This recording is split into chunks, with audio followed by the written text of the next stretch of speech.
So what we'll do is, so these first two lectures are mostly to get you familiar with things that are in the exposure side. So let's not bother about health right now, and because knowing your exposure is going to be very important, given that your background is mostly clinical, right? You'll probably not be very familiar with all of the environmental exposures that we deal with, and also the challenges with dealing with environmental exposures rather than a clinical exposure.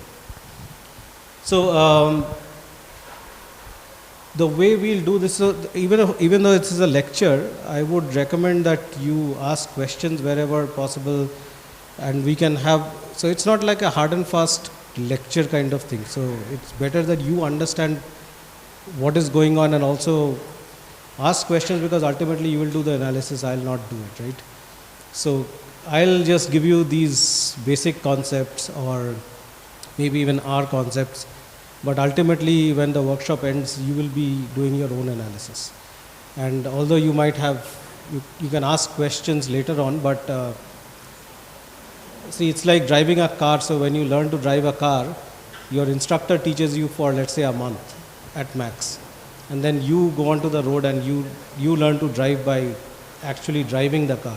So your instructor is no longer there with you, right? So that is the whole, that will be the idea when we do these lectures. So environment as a determinant of health. So there are a lot of things in the environment, because and there are other things that are going on in this health system or systems level problem. So when we talk about something affecting health, there are so many things affecting health, right? And environment is just one of the aspects.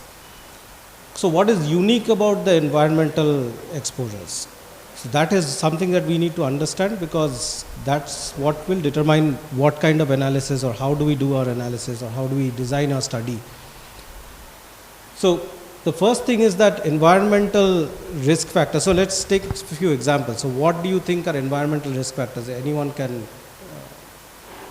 So what do you think are environmental risk factors? Anyone? Air quality or air pollution, okay. Yeah, air pollution is one of them. What other things? Temperature, what else? Vegetation, okay. What else can be environment? Yeah, so climatic conditions including temperature, let's say relative humidity, precipitation. What else can be environment? Animals, so what in animals? Yeah. So those are infections, but right, so yeah, so there are animal based agents which can cause diseases, so they fall under environment. What else? Okay, so I would like others to weigh in on this. So do you think socioeconomic factors are environmental factors?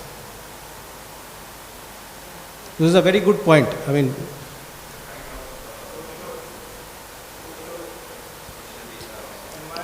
so if we try to be a bit more specific, let's take an example of poverty. So poverty is a socioeconomic factor, right? Does it fall under environmental exposures?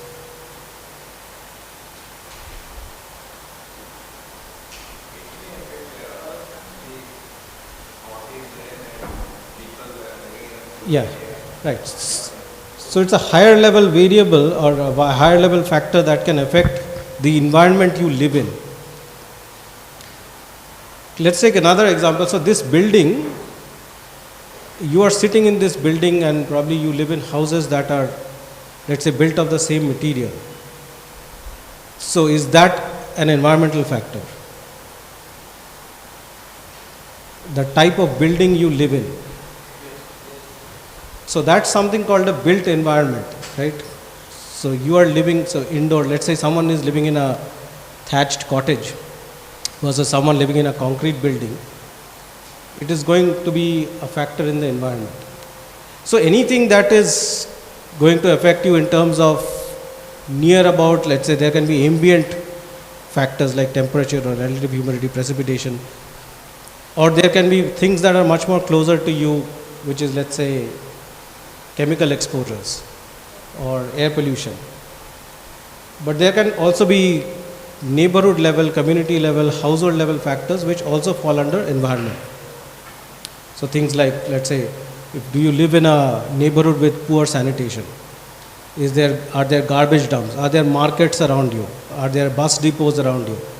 So these also fall under environmental factors. So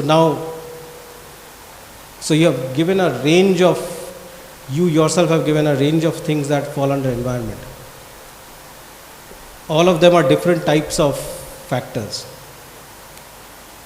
So that itself is a challenge when you are doing an analysis or when you are designing a study to look at the factor of, or look at the effects of these environmental factors on a particular health outcome. But one thing that is common across all of this is, what we'll do here is, so when you do a health effect study, you can, so environmental data is one of them, but you can have other things like, let's say you are doing physical measurements on an individual, or you are doing electronic health records, or you are doing genomic studies. So this pie chart has a mix of exposures and outcomes, right? So electronic health records will give you, let's say, some amount of outcome data, right? Those variables, what kind of data do we get from these variables?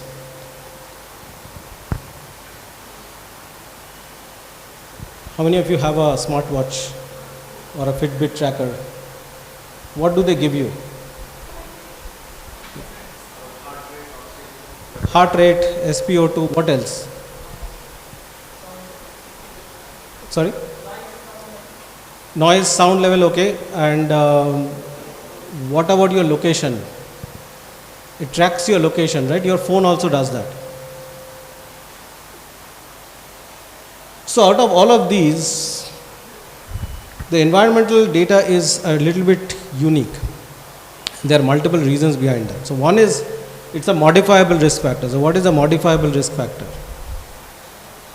So something that can be changed, right? It's relatively in control of you can change it. If you are think about genomics, so genes can also be an exposure. So let's say people with a certain type of gene would be more susceptible to, let's say, heart failure or diabetes. You can't change your genomics, right? So it is not a modifiable risk factor, or your, let's say, family history. You can't change that. But environment is something that you can change. So most of these variables that we spoke about can be changed. Either by you or by the government or at some level. So that's why it is modifiable. So next is that it's a mix of population level and individual level. So what do I mean by population level is, you have things that are happening at the ambient level, or let's say climate level. So temperature, you can't control temperature. You can control temperature inside your home, but you can't control ambient temperature that easily, right? So that's why there's a difference between, when I say modifiable, it's not like you can modify everything, right? So temperature, relative humidity, precipitation, so all kinds of meteorological variables are not really modifiable, but there can be some, let's say, intervention. So let's say you have a part of the city where there's very little trees, it's a lot of built up area. So you can put a park in there and try to plant some trees. That would modify the temperature of that specific point in space. So what you are modifying is not the actual temperature, you are modifying the exposure at a particular location. So does that make sense? So that's population level factors which are environmental, and then there are individual level factors. So let's say you can see in, let's say, agricultural communities, if they are using pesticides, then what kind of pesticides they use, how much they use, that's individual specific, right? So they are using it. And then the people who are in that field or they are using that crop, they would be exposed, not everyone. So there's a layer of population level exposures and there's a layer of individual level exposures. There's things in between which are those things that we spoke about, neighborhood level exposures or household level exposures, right? So there are layers of exposure. So why am I saying this is because let's say you have dealt with clinical studies, right? So what happens in clinical studies? So you are looking at, let's say someone is given a particular treatment or a drug. There's not much you can do about that. So you get the drug maybe at certain doses or not. Here there are multiple levels and then the drug that you get is going to affect only you, right? So you are taking a pill, it's going to affect you, not your neighbors or your other people, right? Here it's not like that. So the same exposure is going to be applicable to multiple people. Does that make sense? So let's say temperature. So you are all living in Vellore. The temperature in Vellore is going to affect everyone living in Vellore, but maybe differently, right? And then again, I mean, in the railway station, you will have a different temperature versus here in campus, right? So there is variation in exposure even then. But again, I mean, it's not, someone is not giving you one specific temperature to each of you, right? So the same temperature in this room is going to affect all of you. Then there's multiple pathways of exposure. So what does that mean? So how are you exposed to air pollution?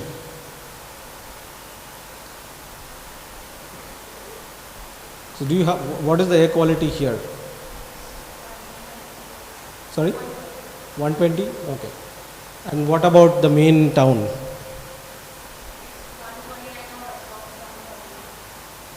So what do I mean by multiple pathways of exposure?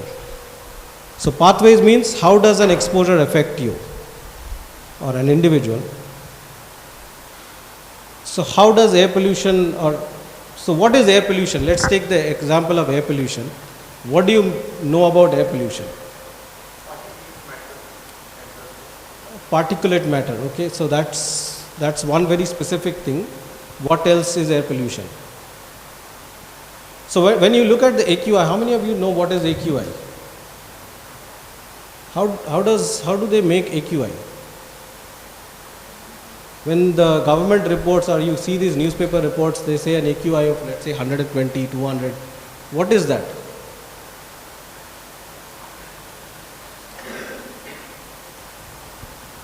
Any idea?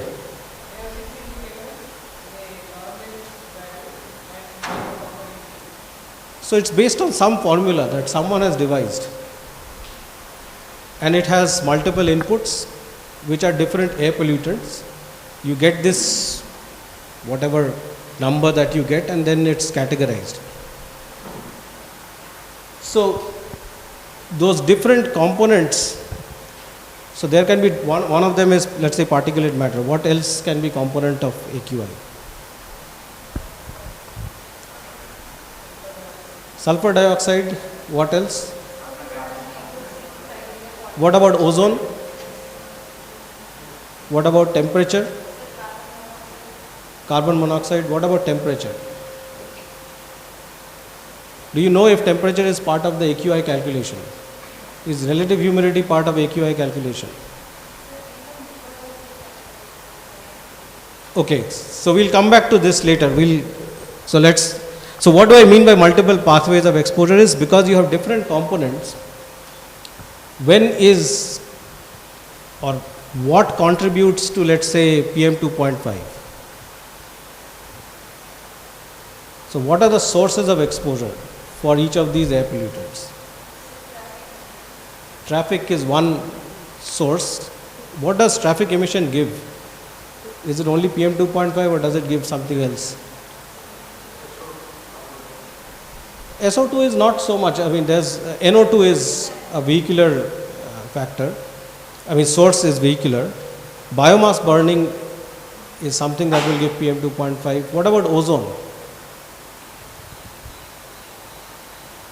So when you are constructing this AQI, it depends on where you are calculating it and what sources are around it. and the way it affects your health, there are different pathways through which these exposures can affect your health. So there are multiple mechanisms for health effects. So the multiple pathways for exposure is because, let's say, you spend a lot of time outside and in a heavy traffic area. Your exposures, the way you are going to get exposed is going to be different than, let's say, someone who is working inside a room for most of the day. So there are different pathways of exposure to the same air pollution or the same parameter for air pollution. And then the same thing, so let's say PM 2.5. PM 2.5 is fairly well studied. So how does PM 2.5 affect health?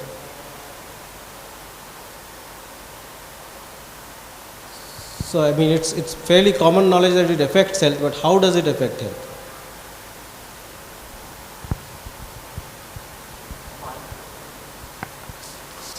Sorry, anyone? So we'll come back to this, but there are multiple pathways depending on the health outcome as well.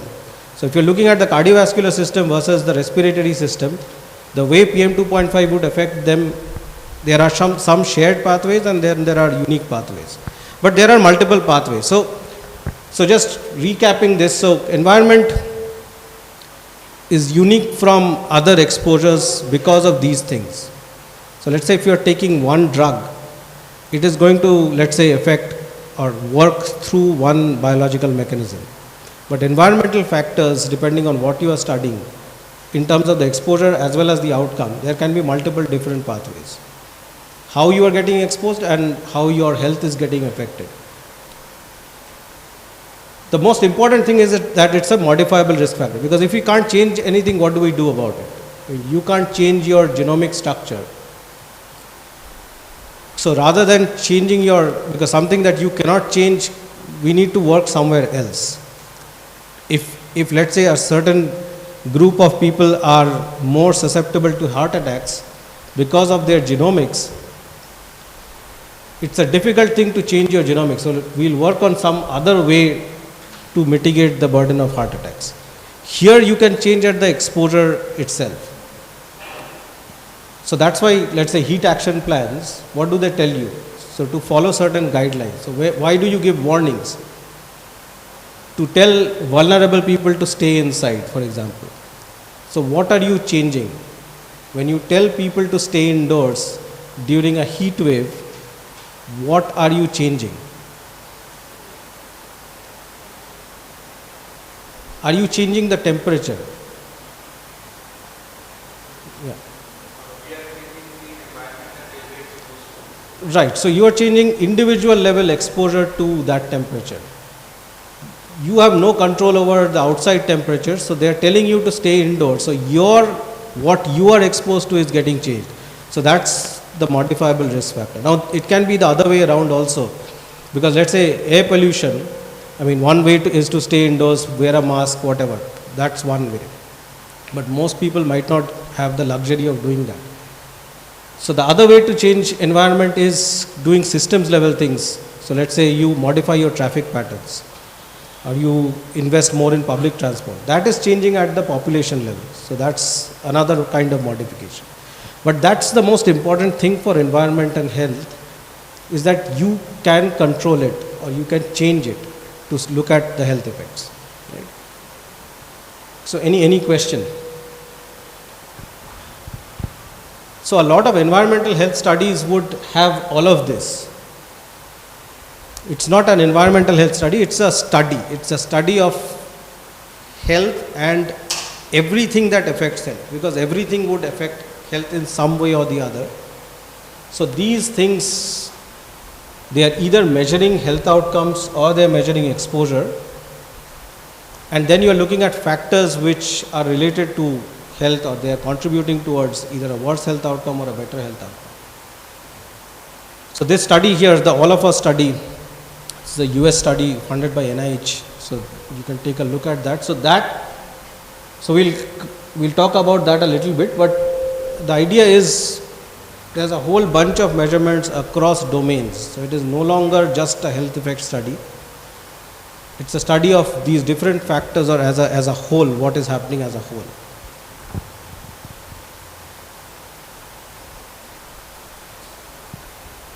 So again, just going back a little bit more into detail. So there are multiple sources of environmental pollutants. So now we will focus mostly on the environmental pollutants. And so I'm saying pollutants, but it's not always pollutants. So let's say greenness or vegetation. That's a good thing to have. So it's environmental factors. So there are multiple sources. So climate, environmental pollution, those let's say are at the more ambient level or at a larger spatial scale. So air pollution in Vellore or temperature in Vellore.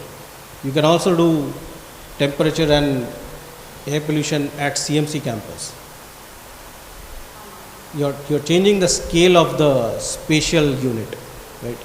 But those are more at the ambient level. You can also have indoor air pollution. So let's say if you do a rural household level study, you can measure indoor air pollution. You can do it in the urban areas as well.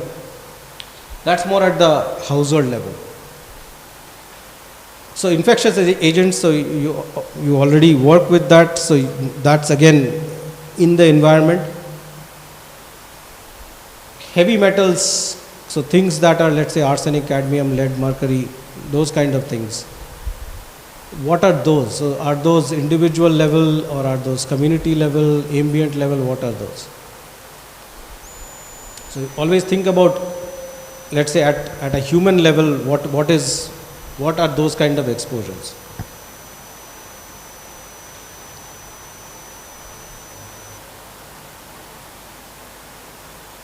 So you had a contamination a few weeks back in Indore, right? So a lot of people died because of contaminated water. So what kind of exposure was that?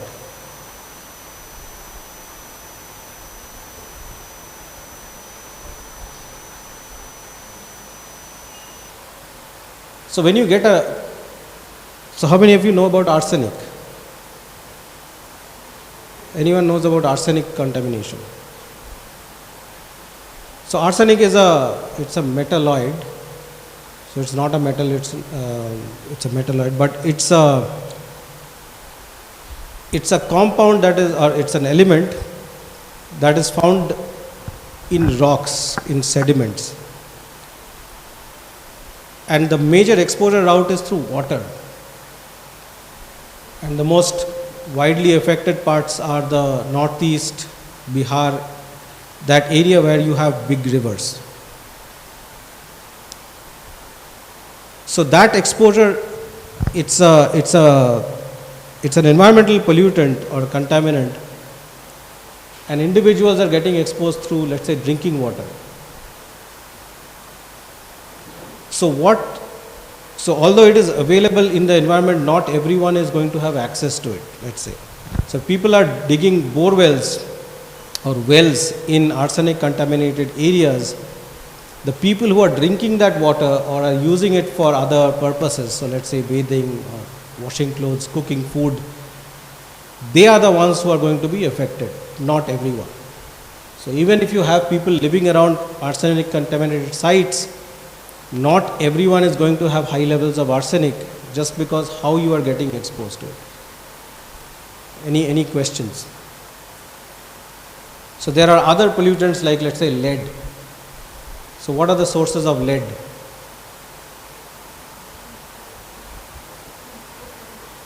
Sorry? So we did have leaded gasoline, so which is leaded petrol.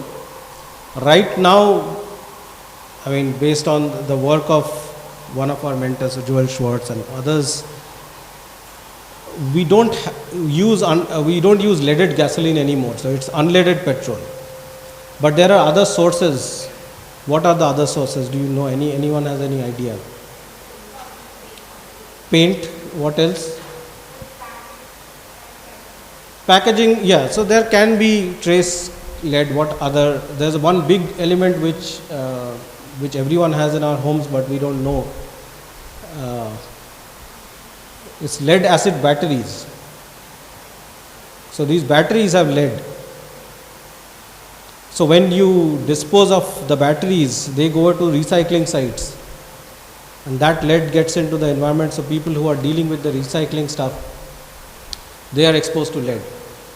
People still use paint which has lead, and lead has a very long half-life. I don't know how many of you know what is the meaning of half-life. So half-life is if you start with a particular concentration or a mass of an element, and if you study it over time, the time it takes to get to the half of that concentration, the LD50, that's the time taken is the half-life. So for most of the environmental pollutants like lead, it takes a very long time to get to that half. So it's a very slow process. So even if you have painted houses in the 1970s, that would still give lead exposure now.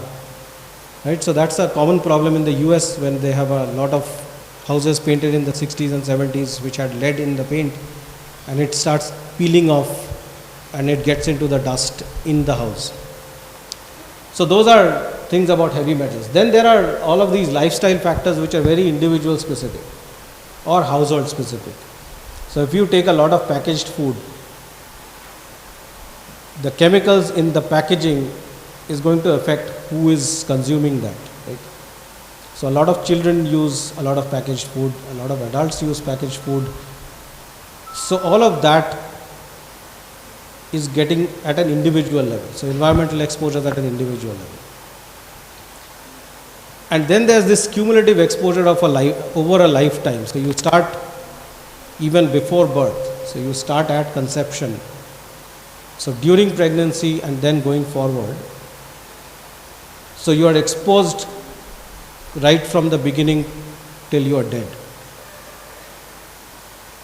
Which is unlike in let's say a clinical study, you are giving a drug, it might not have an effect let's say 10 years down the line or 15 years down the line, but a lot of chemical exposures have that it's long and slow painful process. So that is, most environmental factors are long, slow and painful. So that's how they affect, and that's an unfortunate thing that people don't pay attention to environment because of that. Because let's say you are, let's say if the average age around here is 30 to 40 and you are exposed to another 20 years of exposure to air pollution, you don't see it directly, or because let's say air pollution effects, short-term effects are, let's say you get an itchy eye or a sneeze and a cold and a cough and it goes away in a week or 2 weeks, you don't pay attention to that anymore. But the effect it is having on your heart or your lungs, kidneys, that only shows up let's say 10 years down the line, and then it's too late. So the idea of studying the environmental health exposures or environmental health studies is to prevent or to look at evidence in such a way that you can act before it actually starts showing effects. Right? So a lot of it is preventive. So any questions, please keep asking.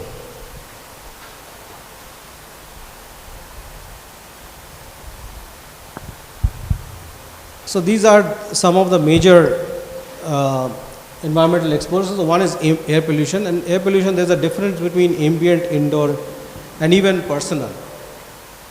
So we'll come to each of these and discuss them in detail.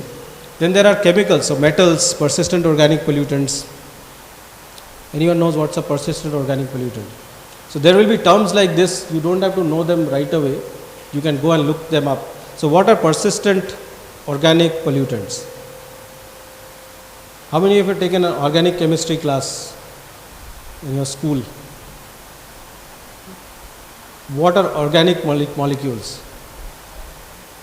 What is the basic building block of carbon, hydrogen? So we also call them aromatic compounds. So things like benzene or formaldehyde, ethyl alcohol and all of these things. So when we talk about persistent organic pollutants, so these are organic in the sense that it has those carbon, hydrogen, the basic building blocks. What is the meaning of persistent? The standard English meaning of persistent, it stays. So these are organic pollutants that stay on for a very long time, and most often it is throughout your lifetime.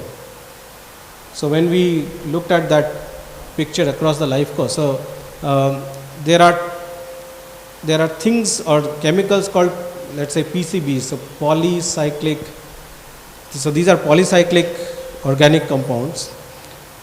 These have chlorine in them. So PCB, the C stands for chlorinated. So these are carbon hydrogen compounds. So these are long chain or short chain compounds. When you replace the hydrogen by, let's say, chlorine,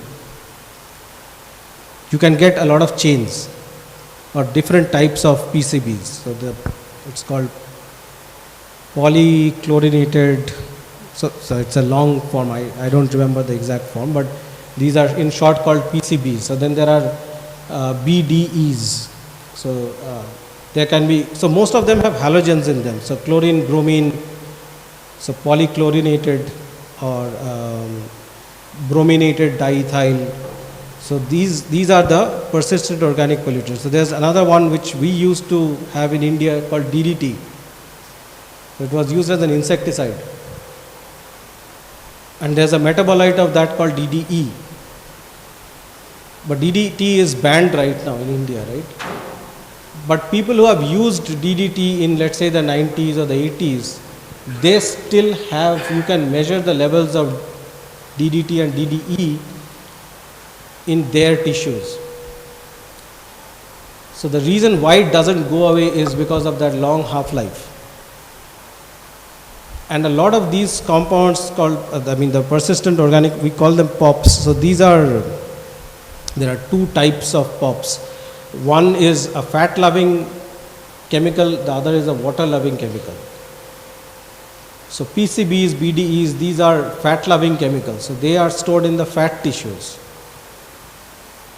And things that are water-based, so let's say the PFOS or the PFOA, those have different ways of attaching in your or moving around in your body. And so if you have something which is staying for such long periods of time, 20 years, 30 years, they are going to have long-term effects. Right? So if you are starting from a child, so there is evidence that it transfers during pregnancy as well. So placental transfer of persistent organic pollutants. So when a baby is born, it is born with a part of the mother's contaminants. And then, let's say breast milk, let's say has 4%, 5% fat. Some of that persistent organic pollutants is also transferred through breast milk or breastfeeding into the baby. And what happens is, if you think of a baby, the baby's total fat mass is much smaller, right? And it is getting an input which is much bigger in terms of compared to what fat mass it has. So the concentration in the baby is going to be higher. So does that make sense? If you put one packet of coffee in 1 cup of water, and if you put it in a big jar, the same amount of coffee in a big jar of water, the concentration is going to be higher in the cup, right? So think of it in that way. So the baby's fat mass, it has less fat mass, but the amount of input it is getting is more. So that packet of coffee. And then it starts, so it doesn't, the whole thing doesn't stay, it just keeps decaying, it keeps getting excreted through, let's say, urine, but not at the fast rate. So it will stay on for, let's say, 10 years or 5 years, which is an important time period for the brain development, for example. So a lot of persistent organic pollutants have been shown to have neurodegenerative, or it has an effect on the cognitive outcomes. So then there's water pollution, so arsenic, fluoride. These are things that are usually through water sources. Climate parameters, so these are more ambient level. So heat or flood, drought, cyclones, these are not individual specific, these are more community specific, region specific. Then there's this built environment greenness. This again, it's a smaller scale. What is the built environment around in a particular community or a neighborhood? Greenness, again, it's relatively smaller scale. So these are, so the climate parameters are big scale. These are like medium scale. Air pollution, again, it's similar to the built environment, greenness, that scale. Chemicals, water pollution, these are more at the individual level or the household level. Then there's noise and radiation. So radiation is not that much. There are certain sites which have radiation level exposures, but there can be other exposures of radiation. So what's a common radiation exposure that we get?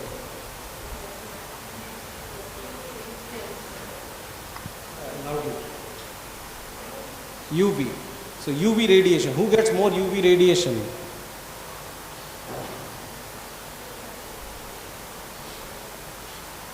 Do people in Chennai get more UV radiation, or do people in Uttarakhand get more UV radiation?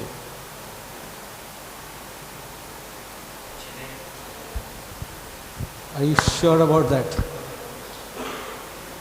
See, for UV, you have to be, I mean, the atmosphere has to be rare.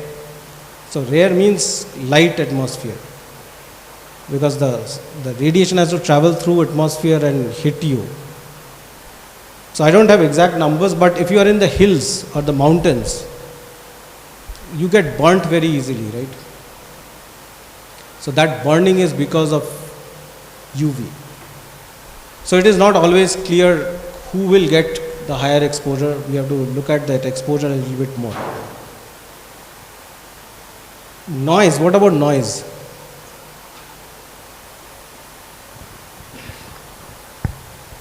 So does everyone agree that noise is an environmental exposure? So who are affected by noise?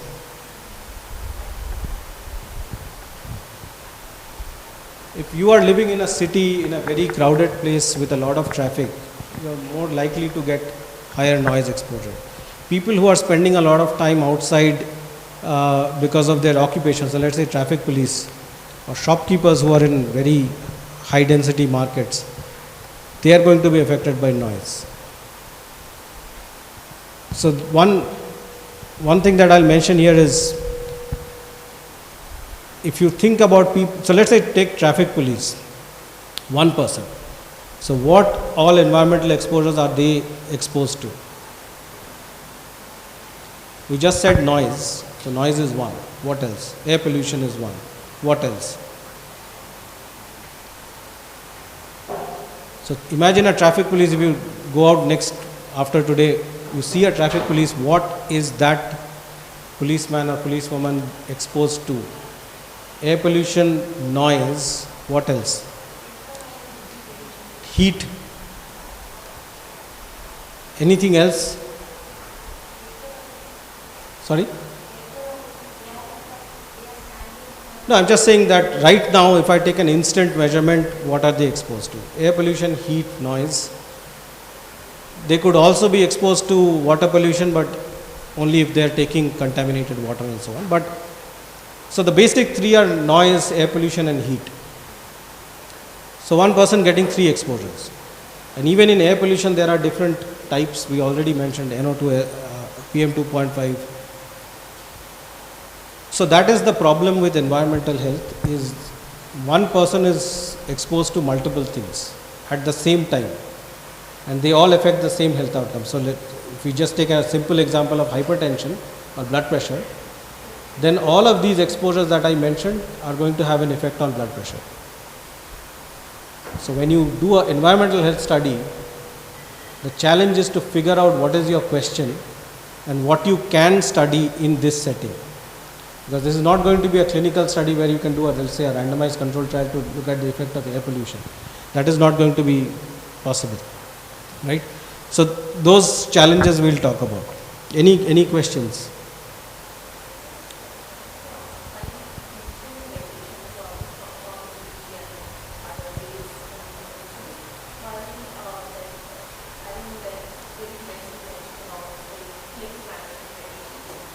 Yeah, so I mean there can be other, so we have to do the studies to figure out the basic exposure assessment has to be done to figure out whether there are other types of radiation. So let's say electromagnetic radiations.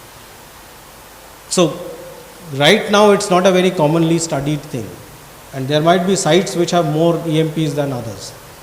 But that is something We are talking about air pollution because there have been a lot of studies on air pollution, and we know that exposure is there.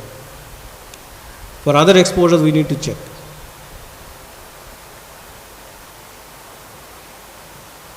So this is something, I mean, we'll provide you the slides, but so these are the persistent organic pollutants. So these are things that are intentionally produced, so things like pesticides, right? They are made in factories.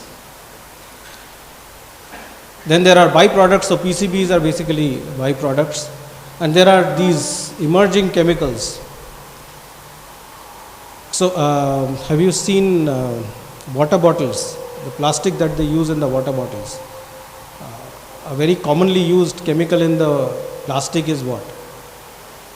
It's called BPA. So if you look at, I mean, a lot of water bottles will advertise that there's no BPA involved. So that's another, so with long-term plastic use, that gets released into the water. There's a lot of you use non-stick cookwares. The coating, that Teflon coating, that is a persistent organic pollutant. So that's why the recommendation is not to use the same non-stick cookware for a very long time, because over time with heat and scraping, that gets released. There's something that all of you are using now without knowing is your laptops. Your laptops, sometimes when you open a laptop and you start using it for a very long time, so let's say 3-4 hours, you get a sweet smell. So that sweet smell is because of the BDEs. So the BDE is basically a flame retardant. So when your computer is heating up, it should not break into a fire, right? So you need to coat it with a chemical so that it doesn't overheat. So those chemicals are BDEs. So they are brominated compounds. So when you are using it for a long time, that sweet smell you get is that BDE is getting released slowly. So that's why if you use a laptop for a very, let's say, long period of time, let's say over 3-4 years, that flame retardant, it goes away a little bit. So that's why your computer starts heating up faster than, let's say, when you got a new laptop. Then there are things that are used in car washes. So so the car also has a lot of flame retardants and all of these chemicals. So as time passes by, those start getting released into the car's interior. Heavy metals we have already talked about. So these are some basic heavy metals, but there can be other ones. So it should be PB, not PD. So PD is palladium.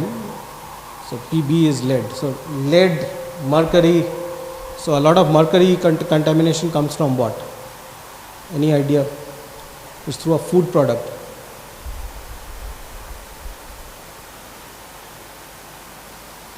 So mercury often comes through fish, usually sea fish. So that's one route of exposure. A lot of Scandinavian countries have this problem, that they have a lot of mercury contamination because of consuming a lot of fish. And they use these Atlantic fish, so a lot of them have mercury contamination. And they have a lot of farmed fish as well. So that also has this issue. So cadmium, so you have batteries or paints, so they use cadmium. I mean, if you have used watercolor, there's a paint called cadmium yellow. So the original way of production was using cadmium, because cadmium has that yellow color. Then there's chromium. So these are all heavy metals. Usually the exposure is through ingestion or breathing.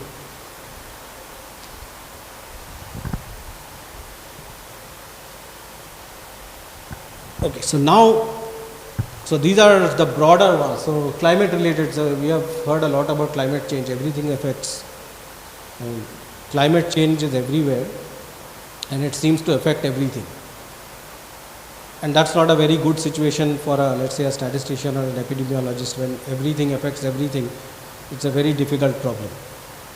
So climate related stuff, so things like extreme heat or severe weather, air pollution, these affect a whole bunch of health outcomes.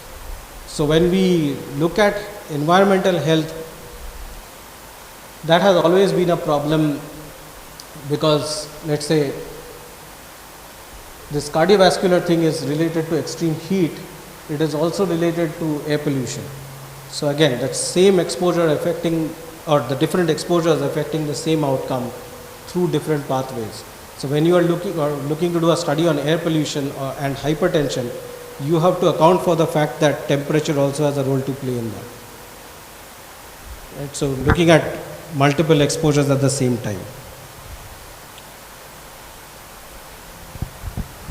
So greenness, as we spoke about, the greenness mechanism of how it affects health. So one is because of a subsidiary or a byproduct pathway, which is greenness. If you have a lot of greenness, you don't have a lot of traffic. That reduces air pollution. It also, let's say, cools down that area, so less temperature. So that's a secondary pathway. But greenness, the direct effect of greenness on, let's say, mental health. So if you are living close to a park, if you take a walk in that every day, that is going to directly affect, let's say, your mental health or physical activity. So those are direct pathways, and the same thing is going through that air pollution temperature pathway. So there are multiple pathways for the same exposure affecting the same outcome.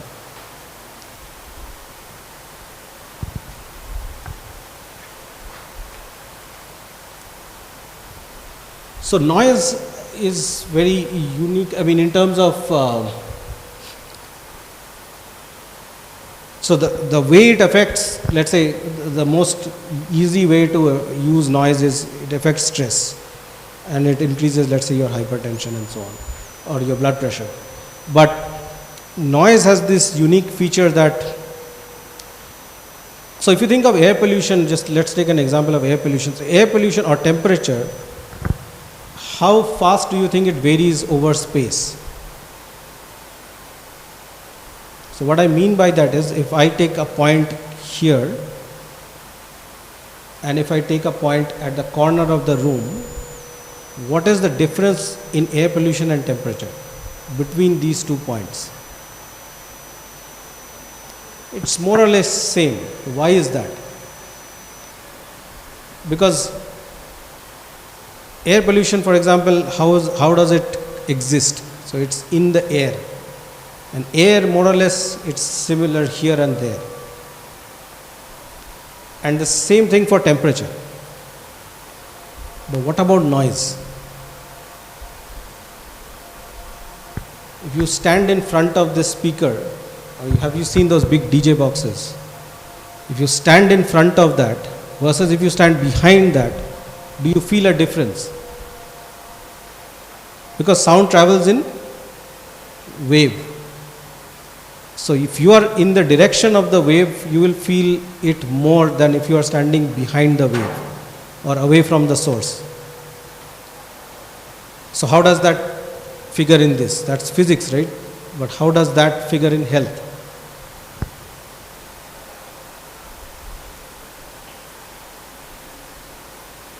So if you are traveling on a road between 2 high rises, right? So let's say there are big buildings on both sides of the road and you are traveling through the road. That is one situation. The other situation is you are traveling through a road, there is nothing on these sides. What do you think would have higher noise exposures? Between the buildings, because who is emitting the noise? Let's say the traffic is emitting the noise. So your traffic noise, let's say if I imagine these rows to be buildings, and if you are traveling between that, the noise is being emitted at the surface. So it is hitting the buildings and coming back, both sides. So you are getting this kind of echo kind of thing. So that's why your noise levels would be higher between 2 high-rise buildings. But if there's no buildings here, then the noise is getting transmitted away from you. So there will be less noise exposure. So what are the factors that we need to consider for noise or its effects on health?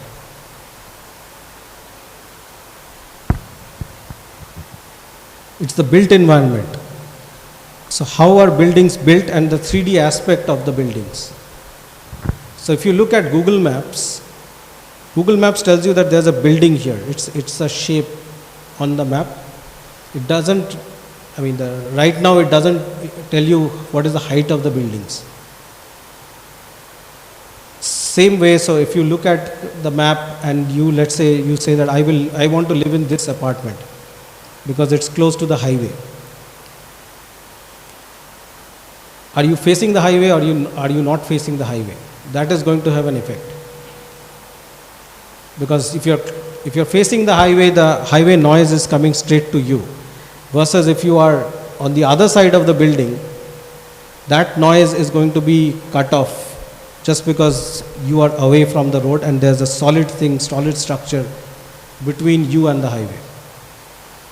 So when studying noise, those things become more important, like what is the aspect of the buildings or the 3D nature of the whole environment. So that's more complicated, and so that's why doing noise studies are very, very challenging because of that spatial aspect or the three-dimensional aspect. So now comes the measurement. So when do we break?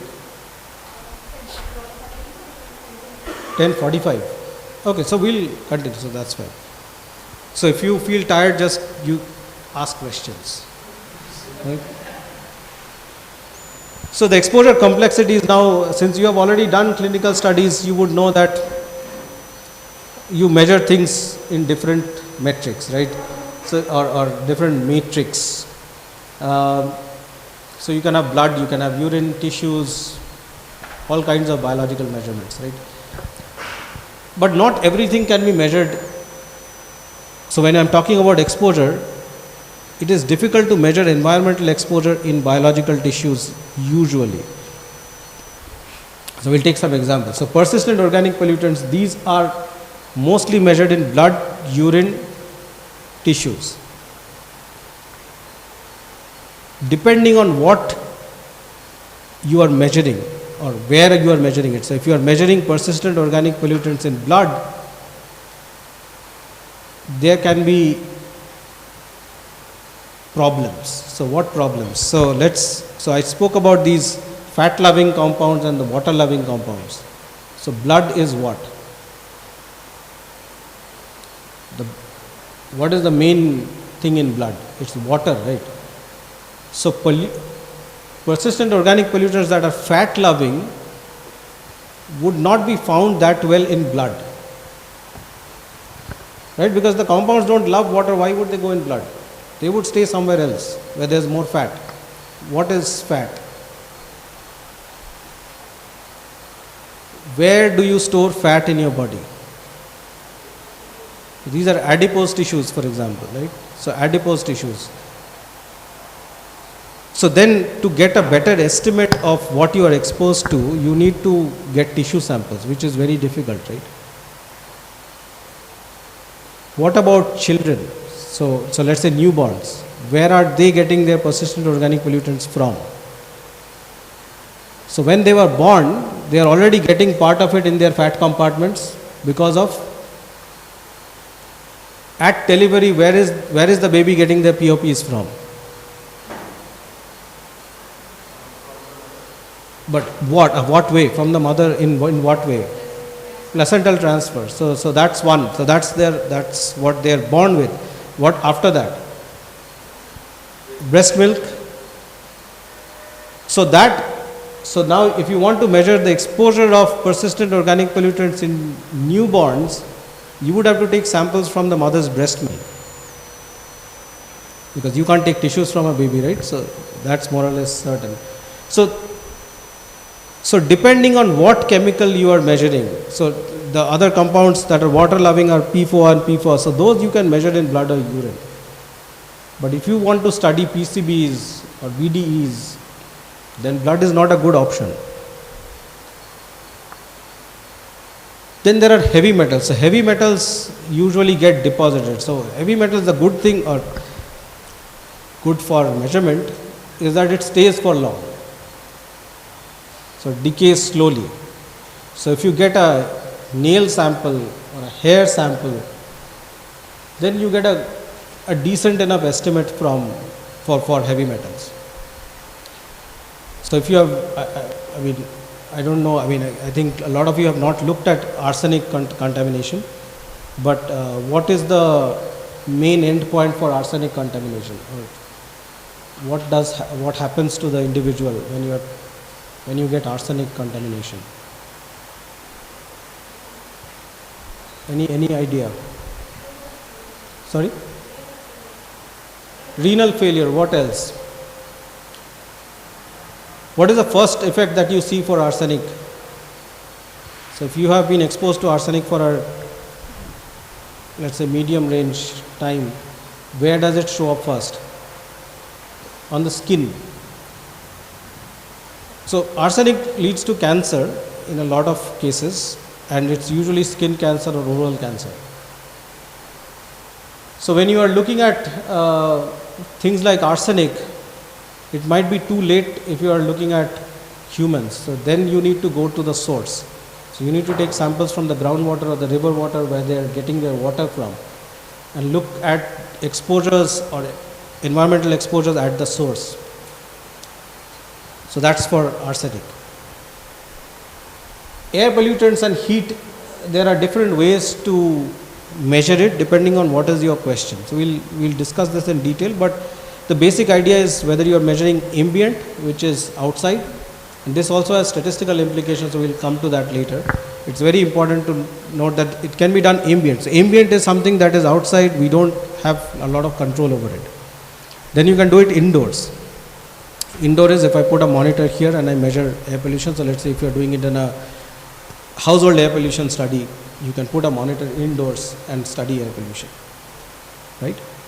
So that's one. The one last thing is personal monitoring. Can you measure exposure to air pollution at an individual level? What do you think?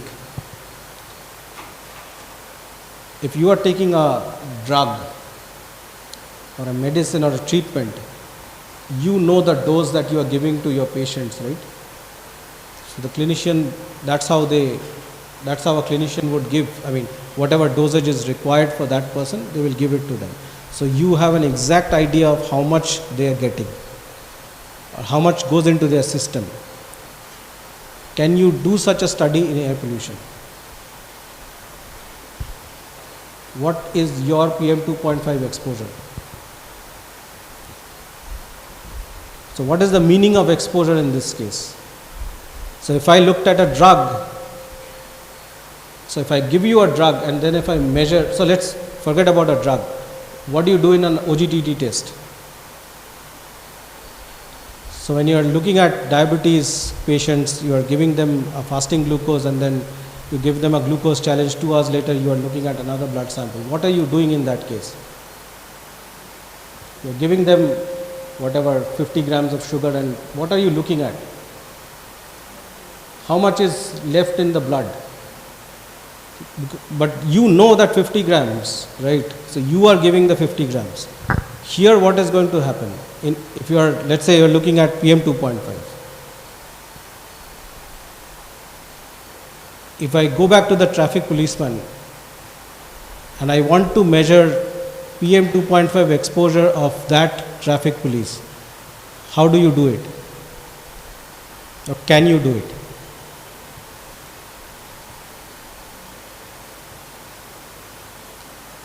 So can I check for PM 2.5 in blood?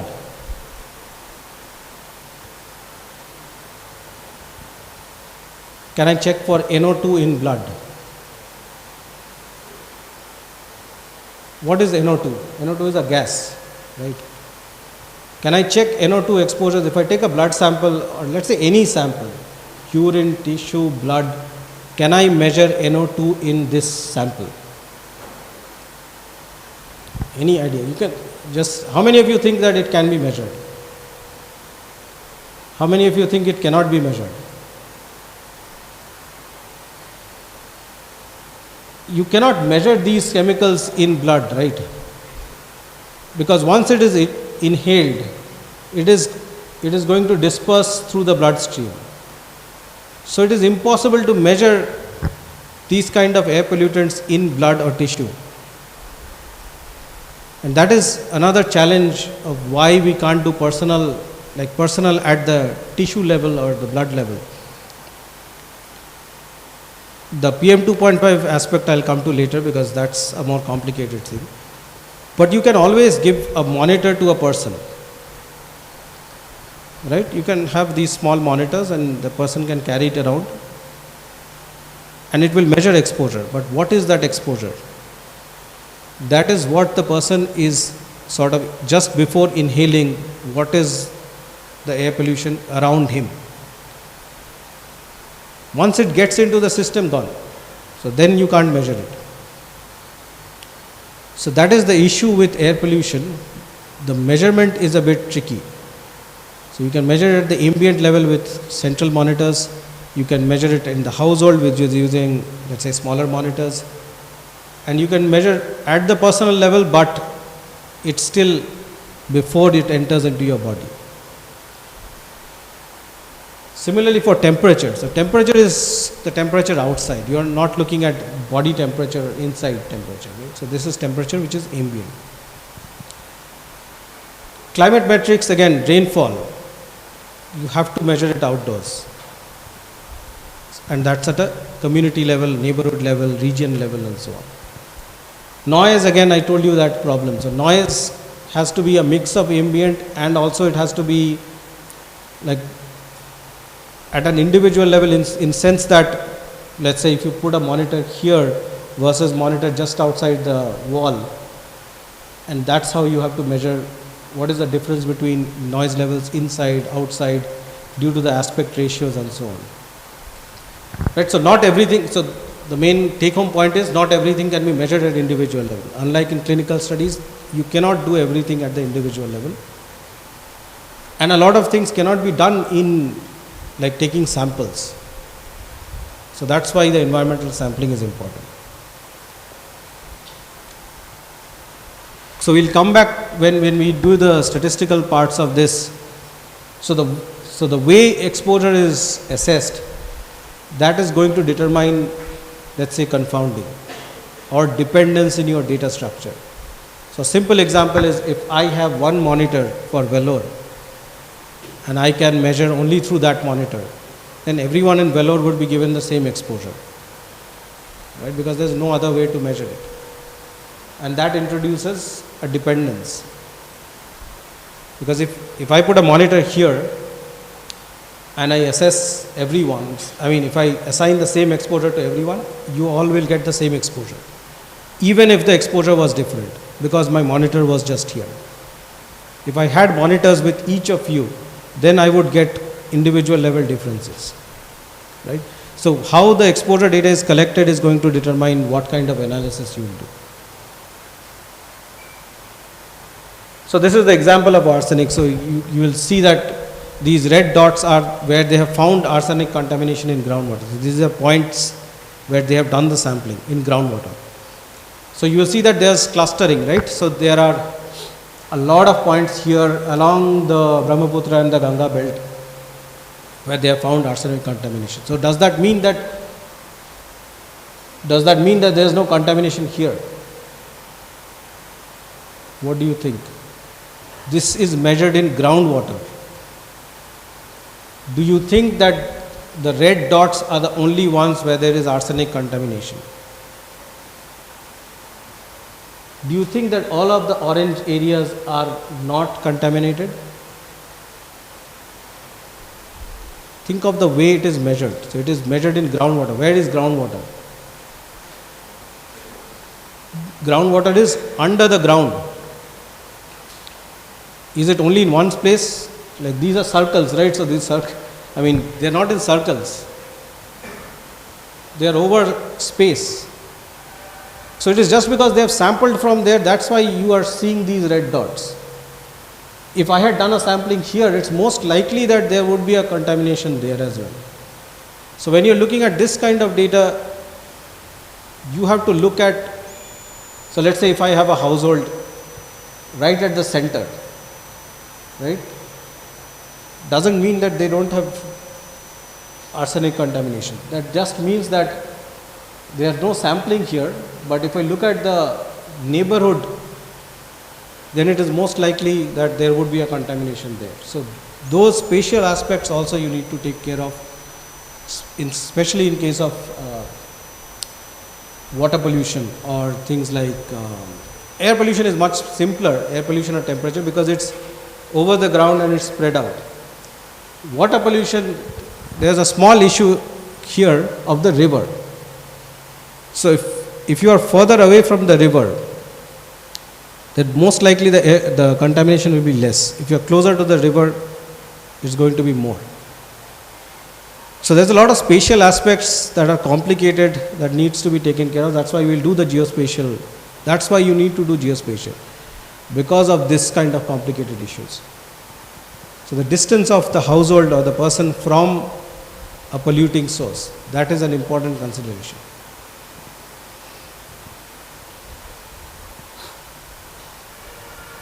Okay, just to wrap up things.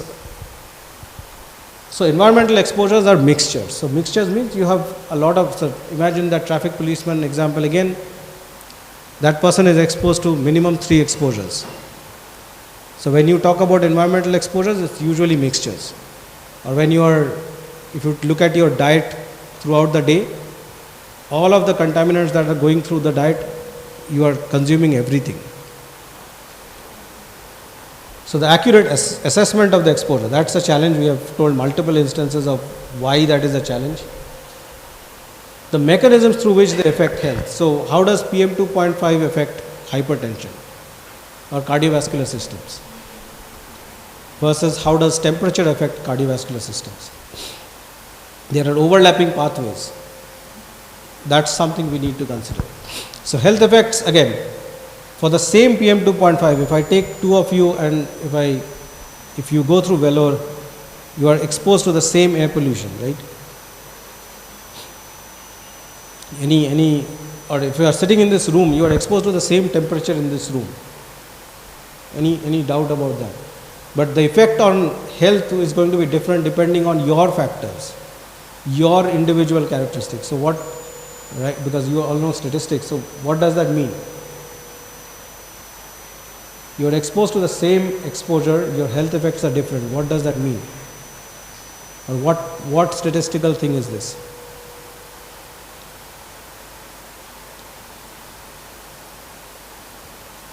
The effect on temperature on blood pressure is going to be different by who you are. What does that mean? What statistical concept is that? Confounding or effect modification? It's effect modification because there's a difference in effect depending on who you are or which population subgroup you belong to. Because let's say your age or your gender is not going to affect your exposure, which in this case is temperature in the room. Whether you are male or female, that doesn't affect the temperature in the room, right? So it is not a confounder. But how does it affect your health is going to depend on whether you are a male or a female or which age group you are in.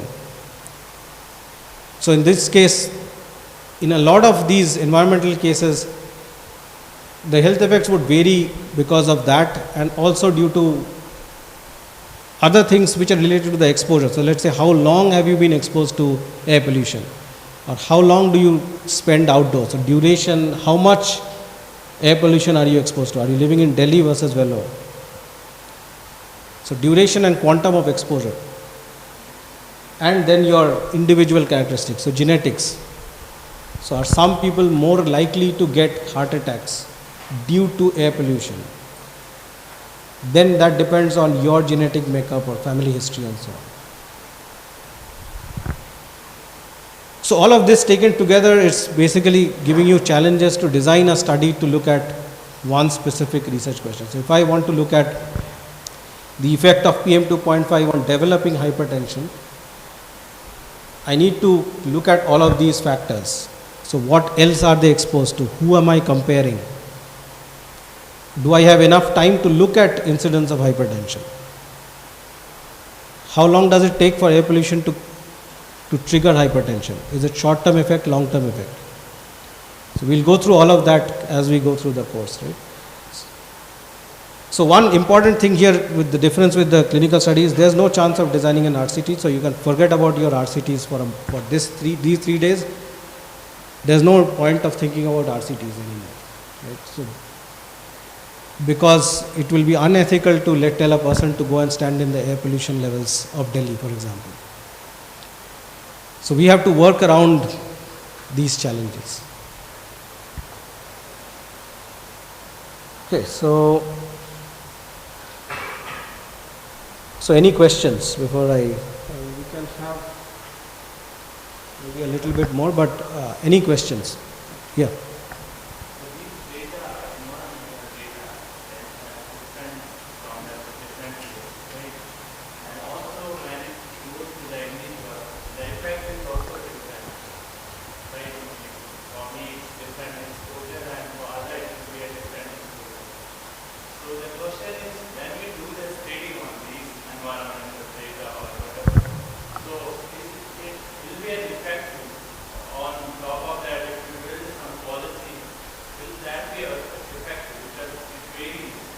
Right, okay, good question. So when I talked about exposure to, let's say, air pollution, and so how would the government, so let's say you do a study on air pollution and deaths, and you establish that increasing like a 10 unit difference in air pollution would give 8% more deaths. How does the government use that? Right? So first of all, there have to be multiple studies, but I am not going into that. What you are saying through that study is that 10 unit change is in what? The 10 unit change in your exposure, that exposure is measured how? How is that exposure measured? So if I do a study at the ambient level, right? So ambient concentrations, the difference of 10 unit in ambient PM2.5 levels has been shown to increase deaths by 8%. If you had done this same study at the individual level, so if you had measured, every person is given a monitor, and then you can do that study, the same study, and you can come up with, let's say, a 10% change in mortality. What will the government do? So let's say one investigator does the personal one and one investigator does the ambient one. What will the government do?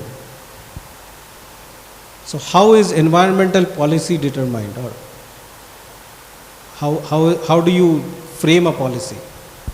What would you try to reduce? Because you are saying that there's an 8% increase in death, so obviously you are telling us to reduce air pollution.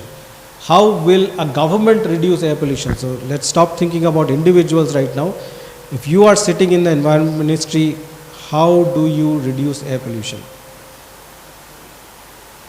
Will the ministry come to every household and tell us to reduce air pollution at the individual level?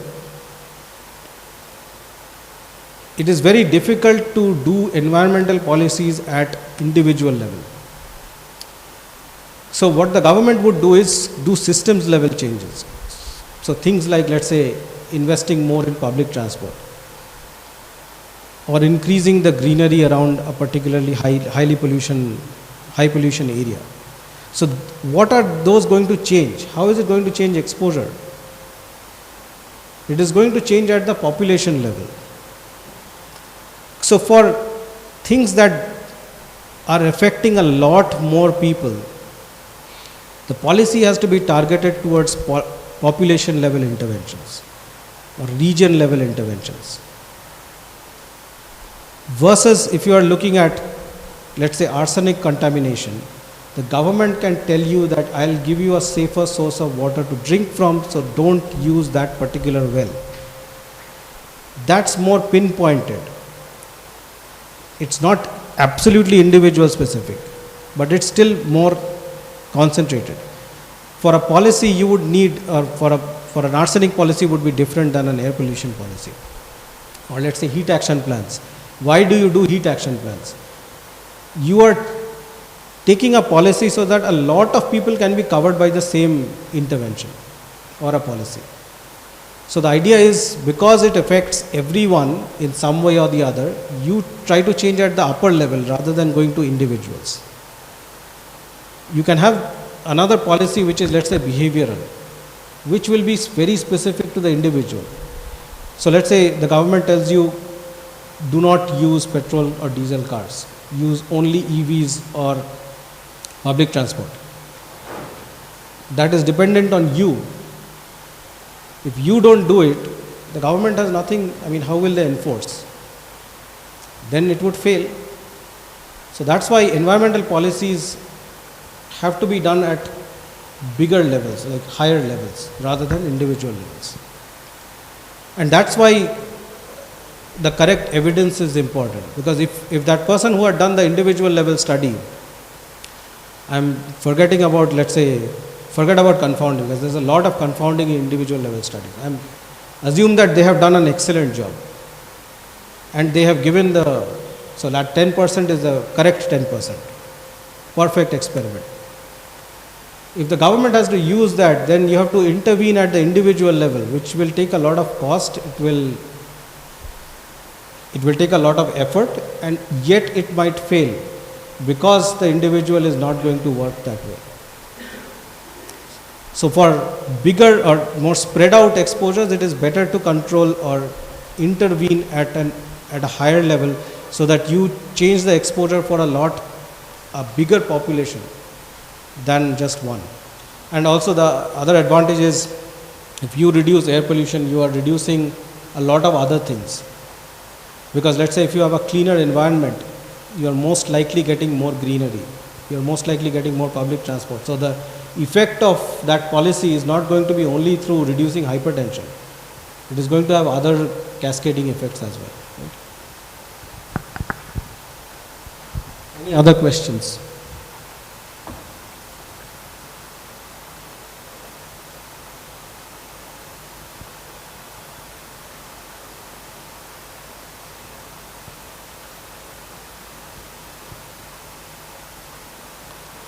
So I'll just spend a little bit of time with air pollution, because it's going to come up multiple times.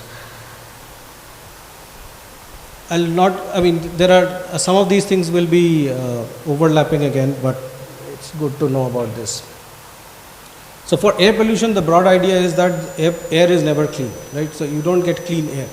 So there was some science chapter where you had, what is the perfect composition of air? So there was 21% oxygen, some amount of nitrogen, and so on. So air is never perfectly clean, and there are multiple reasons for that. We are mostly bothered about the anthropogenic sources, but there are natural sources as well. So if you have a volcanic eruption, that would change your air pollution levels, right? So some months back, I think there was a volcano in Ethiopia that erupted. It caused a lot of trouble in terms of plumes. So those are natural sources. So things like forest fire, which occur naturally. A lot of forest fires are started by humans, so that's something else. But a lot of anthropogenic sources, human-generated sources of air pollution. So two important things in air pollution is, one, the type of pollutant. So there can be primary pollutants and there are secondary pollutants. So primary means direct from the source. And secondary means there are some more chemical combinations that go on to get secondary pollutants. So an example of a primary pollutant, so ignore the CO2 here. CO2 is not really considered a pollutant. But for the other ones, so SO2, NO2, you are getting directly from source. So let's say if you have power plants and they have not been desulfurized, you can get SO2 emissions. Vehicular emissions, they give a lot of NO2. So, but NO2 is not, it's NO2, so NO, NO2, these are all primary pollutants. So they are coming directly from the source. The secondary pollutants are basically what happens after the primary pollutants get into the atmosphere. So how is ozone formed, for example? So ozone, so the nitrogen dioxide would break up into NO and oxygen, NO minus, and then it would combine with the existing oxygen in the atmosphere to make ozone. There's one more step in that. So that's why it's called a secondary pollutant. So it is not emitted directly from source. So that's the basic difference. But I mean, you will not need this in the health effect study, but this is a good thing to know, because a lot of air pollution is done by engineers. So if you are talking to an engineer for doing an exposure assessment, they would talk that jargon, so you better know that jargon to communicate with that person. Now there are a lot of pollutants in the air. So everything is an air pollutant. So remember that AQI index, you are only using 5 or 6 of them. But there are a lot of air pollutants.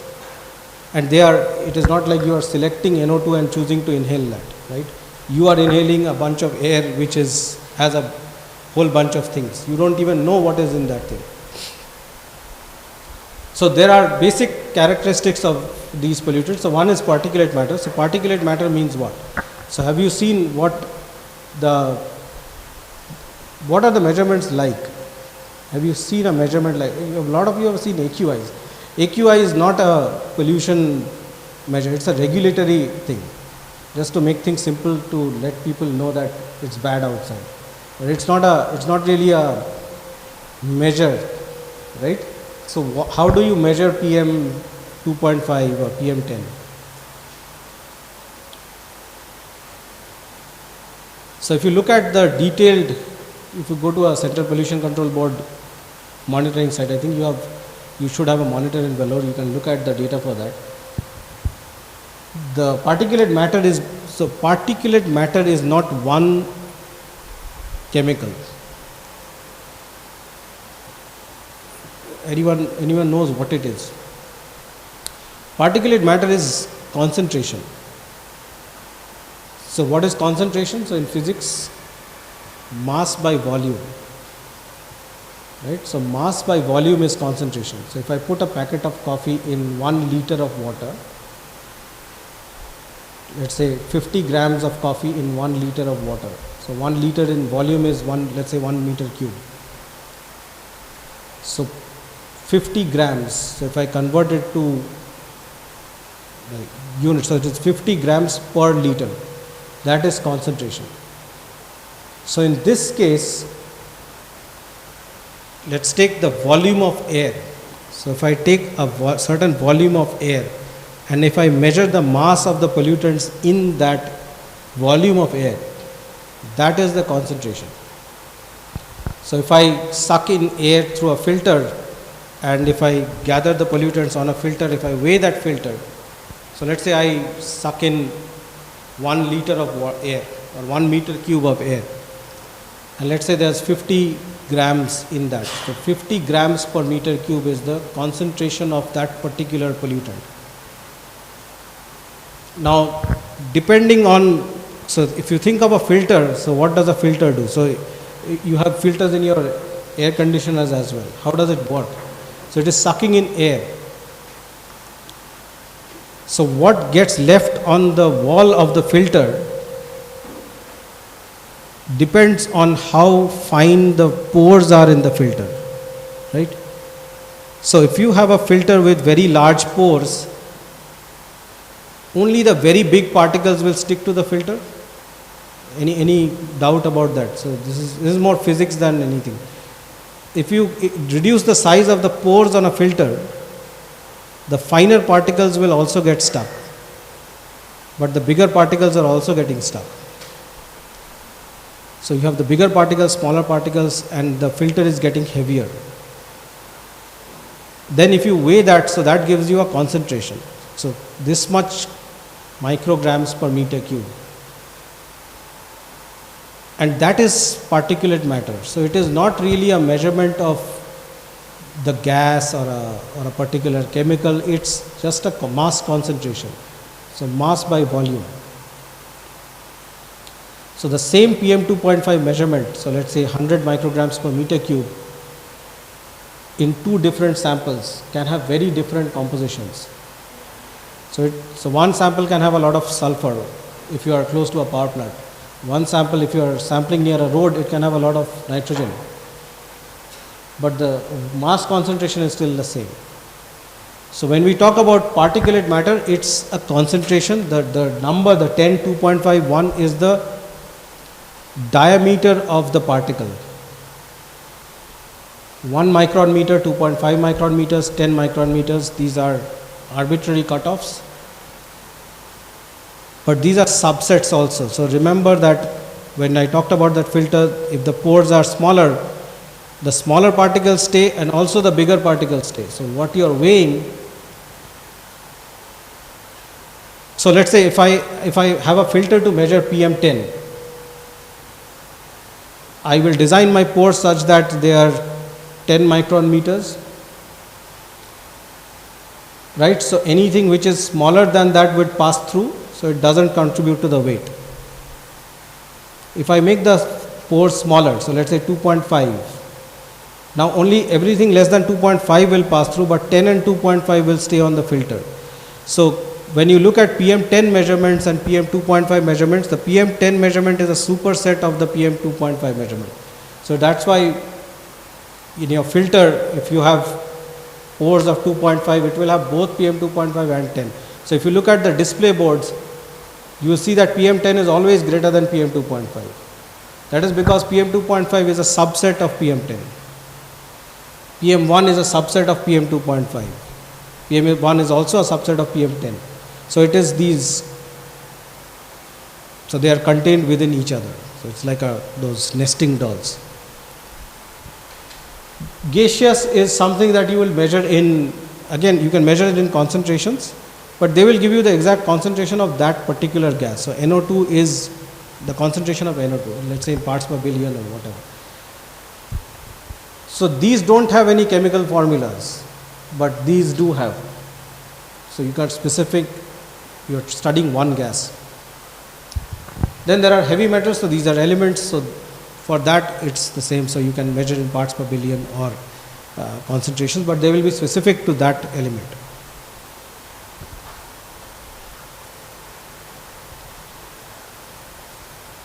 So this is what a hypothetical, I mean it's not hypothetical, but it's more or less, it looks like this. So it is a very schematic figure. So this is a PM10 molecule.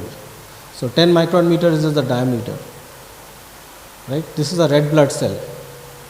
So an average diameter would be 7 micron meters. So your PM10 particle is bigger than your red blood cell, average red blood cell. Your PM2.5 is smaller, right? So this is 2.5 micron meters, so much smaller than an RBC. This is a bacteria, coronavirus, and let's say this is filters, the particles which are filtered by mask, so this is 0.007 micron meters.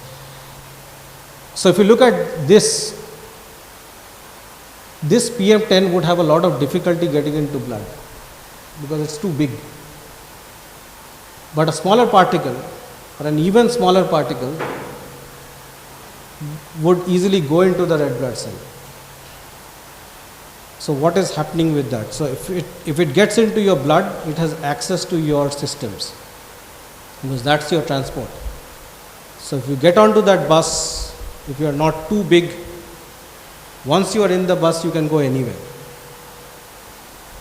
Still, there are some places where you can't go into that, let's say the blood-brain barrier, that's even more difficult to get into, but if you are small enough, you can infiltrate. So that is the whole point of studying PM2.5, because it's small enough to cross your blood barrier, get into your alveolar or the circulatory system, and then create problems across the body.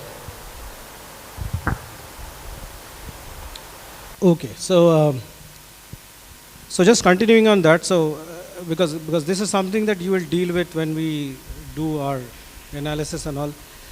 So what does the PM2.5 map for India looks like? So it looks like this for across years. So this is based on a paper that we published. So this is based on a machine learning based model that gives you daily ambient PM2.5 at 1 square kilometer grids across the country. So imagine a 1 km by 1 km grid. The model gives you 1 day's average for PM2.5 for that particular grid on a particular day. And then that is aggregated across years, because I mean, this is annual summaries of that data. And then what would happen is that you would look at, so this is 2008 till 2020, and you can see that how it changes over time and across space. So if I look at 2020, the bluer or the darker, so these colors, so the reds are high, so reds and browns are high concentrations. The blues are lower concentrations. So the whole of southern India in 2020, this is the annual average. So the annual average PM2.5 concentration. So those were somewhere around, let's say 20, 30. So 0 to 30, it's not never 0, but it's something more than 0 to, let's say, around 30 micrograms for annual averages. But even in 2020, when there were a lot of lockdown days, there were a lot less human activity. Even then, if you look at Delhi, the annual average is somewhere around 80, somewhere around 100, 120. And if you go back, let's say in 2018, then you will see that the red is much more prominent, and the whole of Rajasthan is also under red. Right? So there are spatial differences within the same year, and there are temporal differences in the same space. So for any kind of spatio-temporal exposure, there are two things. One is the temporal variation, but for looking at temporal variation, you need to fix space. For looking at spatial variation, you need to fix time and then look at differences in space. So by fixing time, you fix, let's say, this year, and then look at the difference between, let's say, Delhi and Chennai. That's one way of looking at spatial differences. If you're looking at temporal differences, then you fix, let's say, Delhi and see how it has changed from 2018 to 19 to 20. So in a time series kind of approach, you do not have spatial information. So a lot of time series studies are done when you have ecological data or you don't have spatial information. So if you have the same spatial unit, you can look at it over time, and that's when you look at time series analysis. Right? So for a spatio-temporal kind of analysis, you need both information. So if I zoom into, let's say, Chennai, so this is the same, this is not exactly the same, but this is like 2010 to 2016, and these are months. So if you look at Chennai across the months in a year, so this is to 2013, these are monthly aggregates. So you'll see that July, August, that's the cleanest, and then it's a little bit higher for the other ones. In Delhi, you will see that it's much clearer. So if you look at 2016, January was very high pollution. Gets cleaner, you see a lot more spatial variation in July, August, because a lot of Delhi is cleaner at that time, but there are still some spots where you have high pollution. And then again, once you come to December, everyone is exposed to high levels of pollution, right? So there is temporal variation and spatial variation within small spaces. So Delhi is not a very big state, it's around 1500 square kilometers. Even within that, you have a lot of spatial variation. So this also matters if you are looking at temperature versus if you are looking at PM2.5. Temperature varies much more gradually. So you can have surfaces which are smoother if you have a smaller region. So let's say these kind of small differences across space will not be visible in temperature unless you have very specific hotspots. So the spatial variation or how the particular exposure varies over space is going to be different depending on what is your exposure. So that also plays a role into, so if you're doing a study on temperature in one ward of Delhi, there's not going to be much exposure differences. But if you're doing a PM2.5, you might have good enough exposure differences. So those are the things that you will need to keep in mind.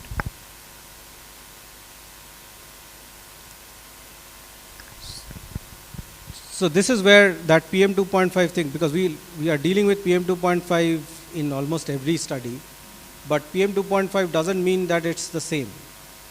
The same number might have different meanings. So this is from a paper in 2016. So these are electron microscope pictures of particles. And the sizes are given here. So this is a 1 micron meter, so this is a PM1. This is a PM5. Like this one is PM5. So if I take this, so this is almost the span. So if I put it here, that's around 5 micron meters. So the issue is diameter or radius is a feature of a circle or a sphere. I mean, these particles are not really spheres. So they are irregularly shaped. But it's an approximate diameter. So this is 1 micron meter is this much. So this might be, this is 1 micron meter, this is 1 micron meter. So it's like a 2 micron meter size. What this shows is how it varies. So this part here is from, so these are coal burning. So lump coal is a type of impure contaminated coal. So these are from China.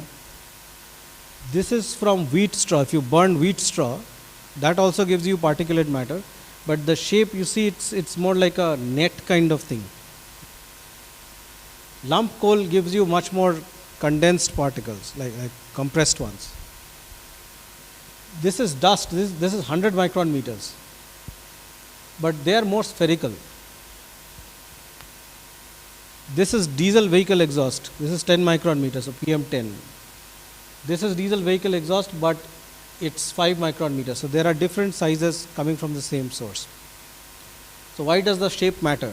Any idea why the shape would matter?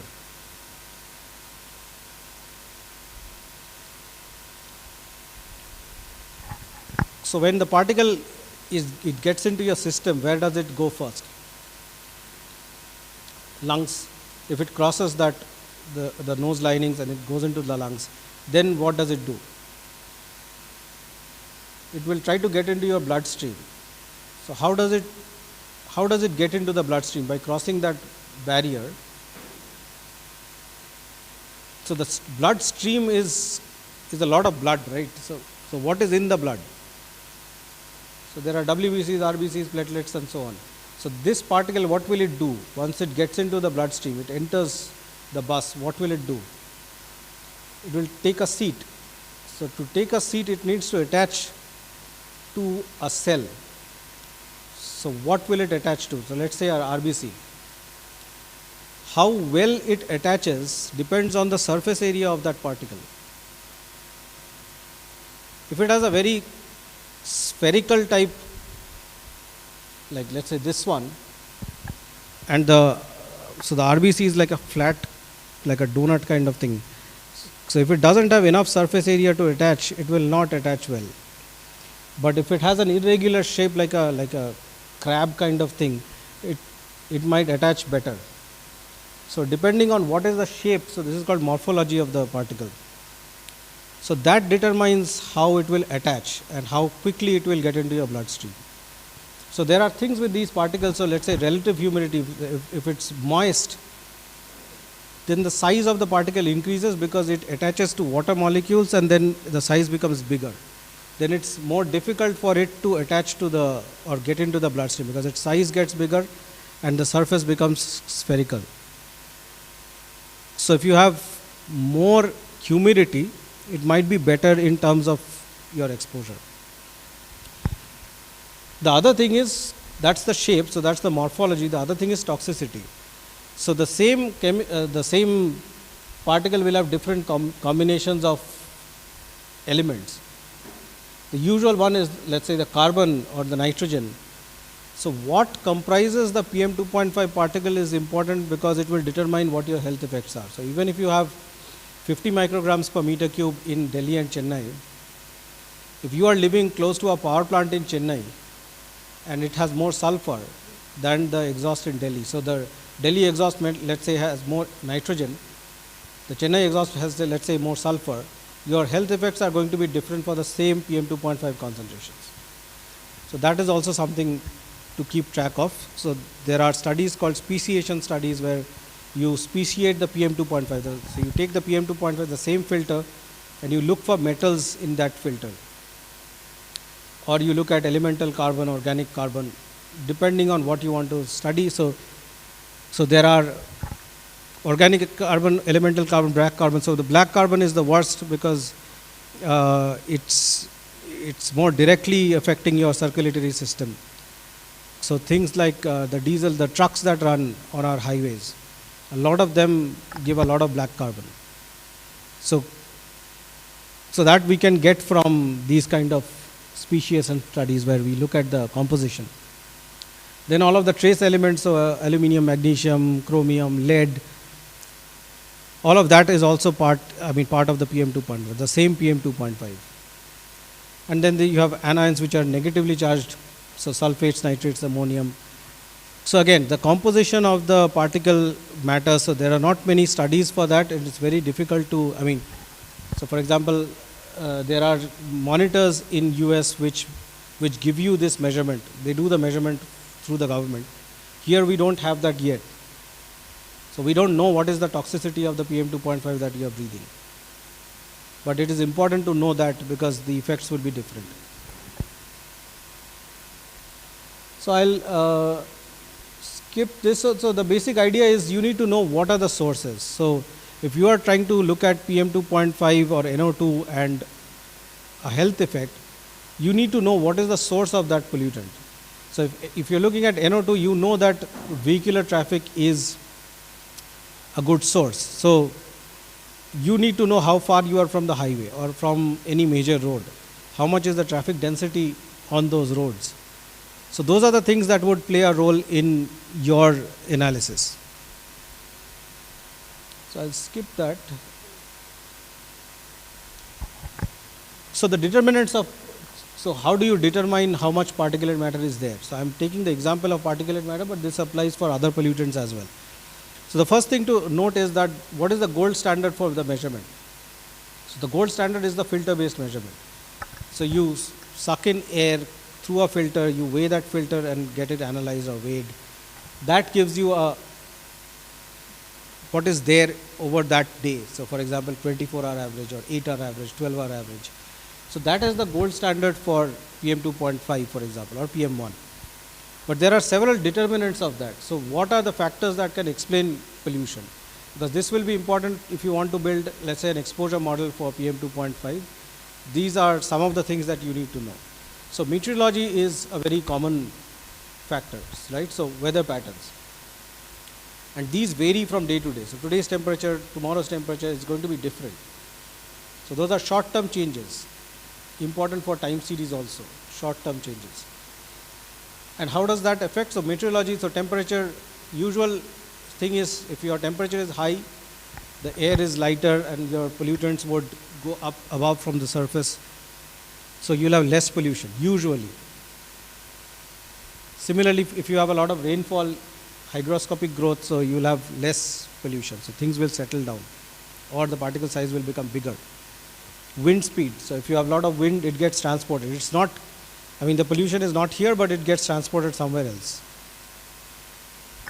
Land use, so if you have a lot of roads in a particular area, you will potentially have a lot more traffic and a lot more pollution. Then there are a whole bunch of satellite observations that we use to build the models. And satellite observations are useful for many reasons. So one of them is satellites, it goes around the earth and it takes pictures, right? So satellite observations are basically pictures. And it captures features. And the good thing about it is that higher the resolution of the satellite instrument, you will get a better resolution of what you are capturing. So a lot of satellite products are 1 km by 1 km. There are satellite products which are less than 1 km also. So Landsat images, for example, are 30-meter resolutions. You have 10-meter resolutions, so very, very fine scale resolution. So it helps in getting that spatial contrast. And also it goes across, so you are not restricted to one particular area. You will capture everything that the satellite goes over. Right? So that is the usefulness of satellite observations. Then there are emissions inventories which are very, very coarse, a broad idea of what because it takes into account the sources of pollution. So if you do an emissions inventory, it's a long time taking process, and you don't do it every day or every year. You do it after a few years and so on. So what it tells you that in this area, what is the amount of pollution that is generated by the traffic sector or the commercial sector. So those are emissions inventories, and those are usually coarser resolutions, so 10 kilometers, 25 kilometers resolutions. So this, I think we'll come back to this once we get a bit more idea about exposure.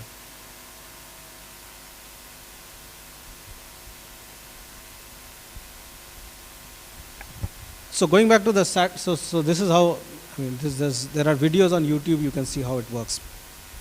So when a satellite goes over Earth, some of the satellites can work at night, some only work in sunlight. So the sunlight ones, what they do is, when sun's light falls on the surface, it gets bounced back. It gets bounced back and captured by the instrument. So one very common thing that we use is aerosol optical depth. What it means is, let's say 1 unit of light is hitting the surface and it is going back to the satellite. If it was perfect, there was no absorption of light, the whole unit of light would go back, right? If there is a lot of pollution on the surface, or there are other types of features, the light would get absorbed and less would get back to the satellite. So when the satellite makes a calculation of the aerosol optical depth, what it is doing is, it is measuring the amount of light extinction, how much light is getting, it is getting absorbed at the surface. If it is high, there could be multiple reasons behind that. One of them is air pollution. So if you have a lot of air pollution, sunlight gets absorbed and satellite absorbs less of the light that was actually coming from the sun. So that's one of the measures that is used in modeling PM2.5. So that's aerosol optical depth. There can be other things like vegetation. So you probably know NDVI. So it's a vegetation index, which we'll talk about later also. Then there's light at night. So some of the satellites work at night. So they use the infrared or the infrared spectrum. So the way they observe is, you probably have seen these maps. So you see the lights in a region. So that gives you an idea of how much anthropogenic activity is there. Or if you overlay them with the road networks, you can figure out where there could be more traffic or not. Where are the human settlements, where there's more human activity. Then there are fires. So if you have agricultural fires or forest fires, the satellites, if they go over at that time, they can capture where are the location of the fires, what is the intensity of the fires, and so on. So that's the usefulness of satellite data, which usually you don't have access to these kinds of data at the ground level. That's why you use satellite data to things that are at the bigger picture. So you need to be at a height to see that. These things you cannot capture in a field study. So finally, what we do is, so we'll go through these exposure assessment stuff. So all of these variables, since all of them affect or could be a determining factor behind pollution, or they could be proxies of things that determine pollution, we'll use them to build exposure models. So by exposure models, it means that, so imagine a PM2.5 study and you only have one monitor in the campus and you want to study the whole of Vellore. That's not going to be a very useful study, right? Your monitor is in a very clean place and people are living around in polluted places. So you need to have a surface of PM2.5 that tells you what is the PM2.5 in the main city, or let's say 5 kilometers from here or 10 kilometers. So you have a mountain here, right? It's more of a hill, but what happens this side of the hill or that side of the hill? So you need to take into account those features, so the land use features, what is the elevation of this place? And then as you go up the hill, you will have less pollution. Other side, come down the hill, you will have more pollution. So the elevation, the slope, all of those things play a role in determining how much PM2.5 or any other pollutant would be there. So we need to use all of this in some sort of a statistical model or a predictive model to arrive at the exposure. And this is only for PM2.5 and temperature. Let's say for a arsenic case, you would need the length of the river or how far you are from the river, where are the wells. So all of that kind of information. So we'll show you for the temperature and PM 2.5 mainly. Right? Okay, I think so. We'll go to Ajit now. So do they need R now or it's fine? Right now it's fine. Okay. Okay, so that gives a brief overview. I think environmental exposures itself is a whole big course on its own. So this is because we are going to work on all these climate parameters. He just gave you an overview.